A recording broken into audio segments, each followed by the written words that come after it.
Eddie cooked breakfast this morning. He did yesterday as well. He asked to make banana fritters tonight for dinner, but we just don't have the overripe bananas to use. Because Eddie and I are the first ones up and out of the house in the morning, most of the things Eddie cooks are for breakfast. For him it's a matter of defense. I'm content to eat oatmeal, buckwheat groats, that's gretchka in Ukrainian, and the Ukrainian equivalent of cream of wheat just about every morning. He gets bored with that regime, especially because it doesn't have any sugar associated with it.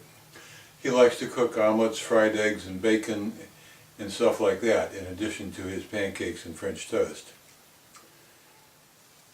Hi, I am Eddie and I am cooking pancakes.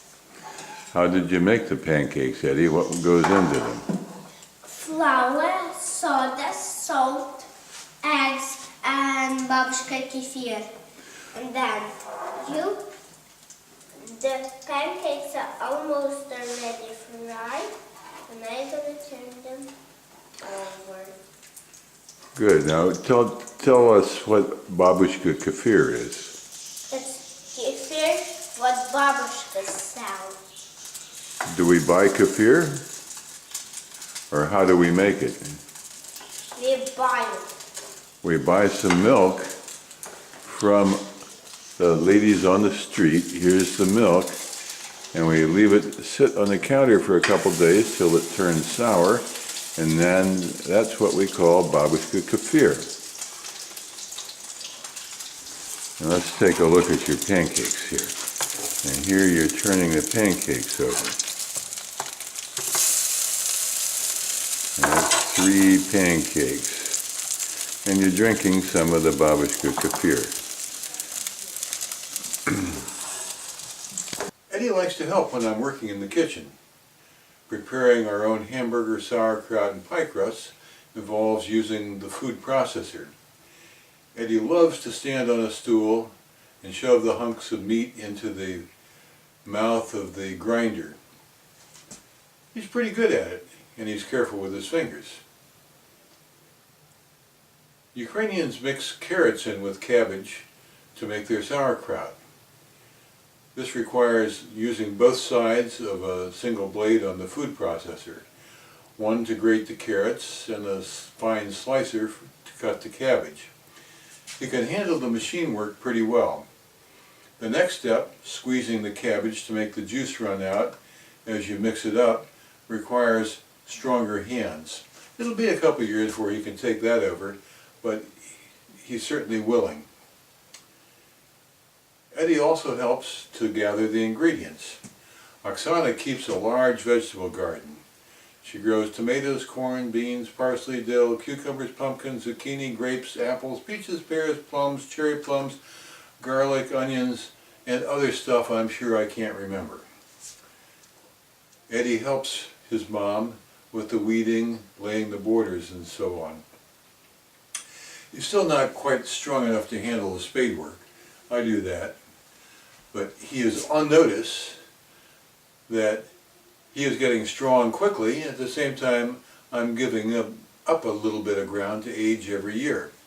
In fewer than 10 years, I'm sure he'll have the bulk of the responsibility. Eddie has a good relationship with the ladies in our farmers market. He's not quite up to making decisions about quality. We have to trust them, and they usually steer us pretty well. But he's certainly a full-fledged assistant, offering boundless opinions when the adults discuss these things. In 1 or 2 years, when he's old enough to go to school by himself on the bus, I'm sure we will send him to the market with increasing frequency. It is only a 15-minute bus ride, and he's already friends with every driver on the route. And he also generously contributes opinions as to what we might cook for dinner. It won't be long, too, before we can give him the responsibility of following through on those recommendations. Eddie has been cooking for 1.5 years. It encourages him to be helpful around the house. It's a kind of a craft that he's able to to develop with some expertise. I think it's important that a child feel he's contributing something to the family, not just along for a free ride. Letting him contribute certainly makes him appreciate the family all that much more. I make this note somewhat ruefully.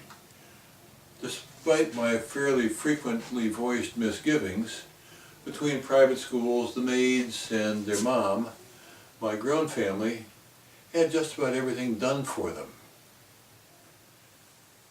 They have no appreciation for any of it, and unfortunately they can't do much of it. Cooking involves a significant amount of arithmetic. My recipes for pie crust, pizza dough, and lasagna, for instance, are for 12 to 16 people. Most of the time I make a half recipe or less. It involves a bit of arithmetic to figure things out. Also, we use traditional kitchen equipment for measuring cups and spoons.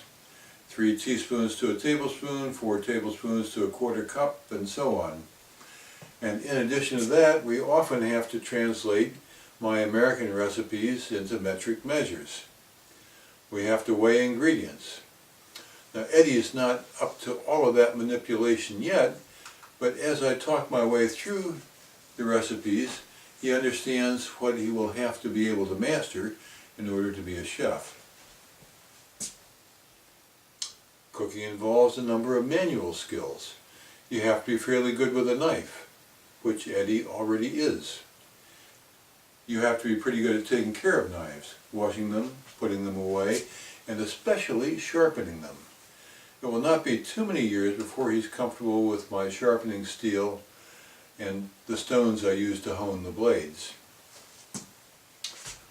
You have to be fairly quick in order to beat eggs. It takes a certain amount of strength to use a cleaver to break bones. More than strength, it takes technique. I'm pretty good, although I have to say I've never gotten as good as my father, who spent some of his younger years as a professional chef. In any case, Eddie will be justifiably proud of himself if I can bring him up to at least my level of skill. Cooking involves a lot of reading. Most of my recipes are in English, kept on my computer. I do, however, frequently use my huge Julia Child The Way to Cook and an ancient French edition of Escoffier. I've translated a few of my recipes into Russian.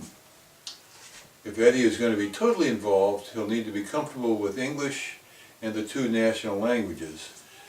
Inasmuch as a good number of our recipes come from the internet, he'll have to be comfortable searching for recipes in those languages. Eddie made the pancakes from memory, but we have recipes for things. Yesterday he made biscuits, and here is the biscuit recipe. We'll see if I can get focused in on it. The significant thing about the biscuit recipe is this.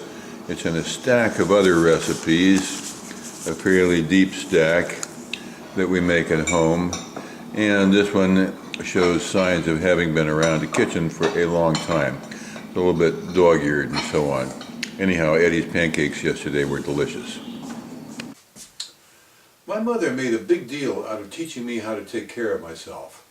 Mend, wash, iron, clean my room, and of course, cook for myself. She believed, and she has certainly convinced me, a guy should be in a position to pick the best possible life partner, a mother for his children, and a lover. That means he should be comfortable living on his own without a woman until he finds the right one. What my mother didn't anticipate was that even in my generation, women would not interest themselves that much or pride themselves as much on cooking. This tendency has become even more pronounced in the couple of generations since. Nowadays, women may look for a guy who can cook just because they want to eat. This is the Faustian bargain that so often confronts modern man. The potential partners, who are most attractive from the standpoint of intelligence and drive, have been persuaded to put their gifts to use in the workplace. They aspire to rise up the career ladder, enjoying handsome incomes and social prestige, rather than give themselves over to being wives and mothers.